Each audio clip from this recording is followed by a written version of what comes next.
प्यारे बच्चों, मैं निशा जोशी, प्रवक्ता राजनीति विज्ञान, और आज हम पढ़ेंगे कक्षा 11 में भारत का संविधान, सिद्धांत और व्यवहार पुस्तक का अध्याय 1 संविधान क्यों और कैसे। इस अध्याय का आज हम भाग 1 पढ़ेंगे और जिसके अंदर हम कुछ निम्न बिंदुओं के बारे में बात करेंगे। सबसे पहले टॉपिक हम पढ़ेंगे कि संविधान किसे कहते हैं। दूसरा है संविधान समाज को क्या देता है, और तीसरा टॉपिक है संविधान समाज में शक्ति का बंटवारा कैसे करता है। और लास्ट टॉपिक पढ़ेंगे कि भारत का संविधान कैसे बनाया गया। तो सबसे पहले बात करते हैं कि संविधान किसे कहते हैं। तो प्यारे बच्चों, संविधान एक ऐसा लिखित और अलिखित संविधान दस्तावेज होता है जिसमें किसी देश का शासन चलाने के लिए कुछ बुनियादी नियम और कानून दिए होते हैं। तो संविधान लिखित भी हो सकता है और अलिखित भी हो सकता है। भारत का संविधान एक लिखित संविधान है और अलिखित संविधान का उदाहरण आता है ब्रिटेन का संविधान। तो भारत का जो संविधान है वे विश्व का सबसे बड़ा लिखित संविधान है। नेक्स्ट टॉपिक है हमारे पास कि हमें संविधान की आवश्यकता क्या है, क्यों हमें संविधान की आवश्यकता पड़ती है, क्या हमारा काम बिना संविधान के नहीं चल सकता है। तो उसी तरह संविधान का काम होता क्या है ये हमें पढ़ना है। तो देखो, सबसे पहले संविधान का पहला काम है कि वह बुनियादी नियमों का एक ऐसा समूह उपलब्ध कराए जिससे समाज के सभी सदस्यों में एक समन्वय और विश्वास बना रहे। तो इसकी आवश्यकता क्यों पड़ेगी? क्योंकि क्या है, समाज में अनेक प्रकार के लोग रहते हैं, अनेक जाति को मानने वाले, अनेक धर्मों, अनेक संप्रदायों, अनेक व्यवसायों को करने वाले लोग रहते हैं। तो उन सभी के बीच में एक समन्वय और विश्वास बनाने के लिए ऐसे नियम होने चाहिए कि जिसे सभी लोग क्या हैं, स्वीकार कर लें। और दूसरा है कि संविधान का दूसरा काम यह है कि समाज में निर्णय लेने की शक्ति किसके पास होगी। साथ ही संविधान यह भी तय करता है कि सरकार कैसे निर्मित होगी। तो भारत के संविधान में इसके लिए स्पष्ट प्रावधान किया गया है कि जो भी कानून हैं उनको क्या है, संसद बनाएगी, और जो ये संसद है इसका गठन भी एक विशेष प्रकार से किया जाएगा। तो इसके लिए भी संविधान में स्पष्ट प्रावधान होना आवश्यक है।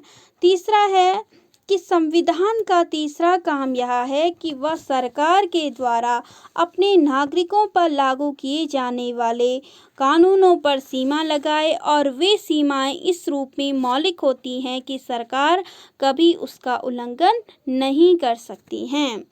इसका कहने का आशय है कि सरकार को जब बहुत अधिक शक्तियां प्राप्त होती हैं तो वह निरंकुश भी हो सकती है। तो सरकार की शक्तियों को भी क्या है, कई तरह से सीमित करना आवश्यक हो जाता है, और संविधान में इस बात के लिए आवश्यक ही जिक्र होना चाहिए। तो इसके लिए क्या है कि संविधान में यदि नागरिकों को मौलिक अधिकार दे दिए जाएं तो उनसे क्या है, सरकार की सीमाओं पर हम अंकुश लगा सकते हैं और सरकार कभी भी उसका उल्लंघन नहीं कर सकती है। और नेक्स्ट है कि संविधान का चौथा काम यह है कि वह सरकार को ऐसी क्षमता प्रदान करे जिससे वह जनता की आकांक्षाओं को पूरा कर सके और एक न्यायपूर्ण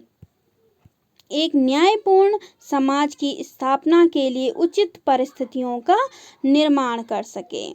अब जो हमारा संविधान है वो ऐसा होना चाहिए कि जिसमें जनता की आकांक्षाएं पूरी हो सके। जनता जो चाहती है सरकार उस तरह से काम कर सके। अब जैसे कि हमारे संविधान निर्माता क्या चाहते थे कि समाज के प्रत्येक व्यक्ति की जो भौतिक आवश्यकताएं हैं, जो बुनियादी ज़रूरतें हैं शिक्षा है, स्वास्थ्य है, आवास है, यह प्रत्येक व्यक्ति को मिले। तो इसी आधार पर उन्होंने संविधान को इस तरह से बनाया है कि हमारी सरकार उन बातों का ध्यान रखे, और इसके लिए उसने हमारे संविधान में नीति निर्देशक तत्वों को जोड़ा है। उसी तरह से दक्षिण अफ्रीका में नस्लीय भेदभाव, जो आपने सुना होगा कि वहाँ पर काले गोरे के बीच भेदभाव का वहाँ पे इतिहास बहुत ही पुराना है। तो इसके लिए वहाँ के नए संविधान में सरकार को इस योग्य बनाया गया है कि वह नस्लीय भेदभाव को मिटा सके। तो इस प्रकार ये सभी कारण हैं जिनसे हमें पता चलता है कि हमें हमारे लिए संविधान क्या काम करता है और हमें संविधान की क्या आवश्यकता है। अब है कि भारतीय संविधान कैसे बना। भारत का जो संविधान है वो किस प्रकार से बना है।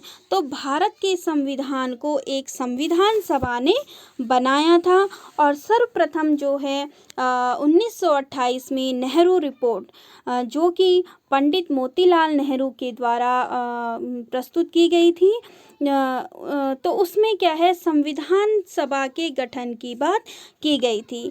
हालांकि उससे पहले उसके पश्चात अगस्त प्रस्ताव 1940 और क्रिप्स मिशन 1942 में भी संविधान सभा के गठन की बात की गई, किंतु क्या है, इसे अस्वीकार कर लिया गया था। और जो भारत का संविधान है वो कैबिनेट मिशन की सिफारिशों के आधार पर बना गया। तो संविधान सभा के जो सदस्य थे वो 1935 में जो प्रांतीय विधानसभाओं के सदस्यों द्वारा अप्रत्यक्ष विधि से चुने गए। तो भारत की जो तत्कालीन समस्याओं के समाधान के लिए 3 सदस्यीय दल, जिसमें Lord Pethick Lawrence, Sir Stafford Cripps और एवी अलेक्जेंडर शामिल थे, तो वो कैबिनेट मिशन के अंतर्गत पैथिक लॉरेंस की अध्यक्षता में 1946 में भारत आए थे, और इसी कैबिनेट मिशन की सिफारिश के आधार पर भारतीय संविधान सभा का गठन किया गया। तो उनकी सिफारिशें क्या थी कि इस जो कैबिनेट मिशन था उसके अनुसार प्रत्येक प्रांत को और देशी रियासतों के समूह को उनकी जनसंख्या के अनुपात में सीटें दी गई थी, और मोटे तौर पर कहें तो 10 लाख की जनसंख्या पर 1 सीट का अनुपात रखा गया।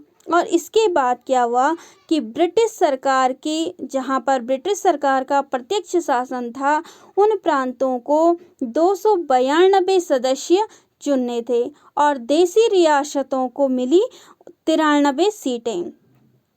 ठीक है, और इसके पश्चात प्रत्येक प्रांत की सीटों को 3 प्रमुख समुदायों में बांट दिया गया, जिसमें मुसलमान हो गया, सिख हो गया और सामान्य। तो उनकी जनसंख्या के अनुपात में यहाँ पर 3 समुदाय में बांट दिया गया। प्रत्येक विधानसभाओं में प्रत्येक समुदाय के सदस्यों ने अपने प्रतिनिधियों को चुना। जो प्रांतीय विधानसभाएं थी वहाँ पर प्रत्येक समुदाय के सदस्यों ने अपने अपने प्रतिनिधियों को चुना, और वहाँ पर इसके लिए उन्होंने समानुपातिक प्रतिनिधित्व और एकल संक्रमण मत पद्धति का प्रयोग किया था। जबकि जो देशी रियासतों के प्रतिनिधि चुने गए, वहाँ पर उन्होंने आपस में परामर्श के द्वारा अपने प्रतिनिधि को चुना था। तो इस प्रकार जो संविधान सभा के कुल सदस्य थे वो 389 थे, जबकि प्रांतों में कुल जो सदस्य थे वो 292 थे। देशी रियासतों से 93 सदस्य थे, और कमिश्नरी प्रांत 4 कमिश्नरी प्रांत थे, दिल्ली, कुर्ग, अजमेर, बलूचिस्तान। तो इनसे 4 सदस्य थे। और जब भारत और पाकिस्तान का विभाजन हुआ तो इन सदस्यों की संख्या घटकर रह गई 299।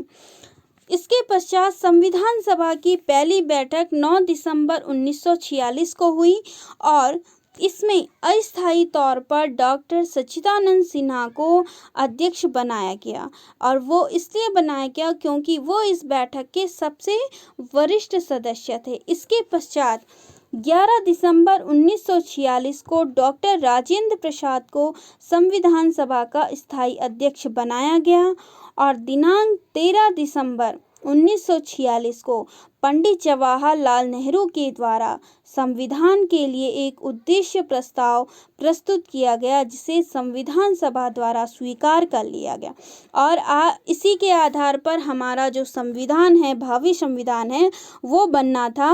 और इन्हीं बातों को आज हम उद्देशिका में देखते हैं। इसके पश्चात है 26 नवंबर 1949 को संविधान बन गया और इस पर 284 सदस्यों ने हस्ताक्षर किए।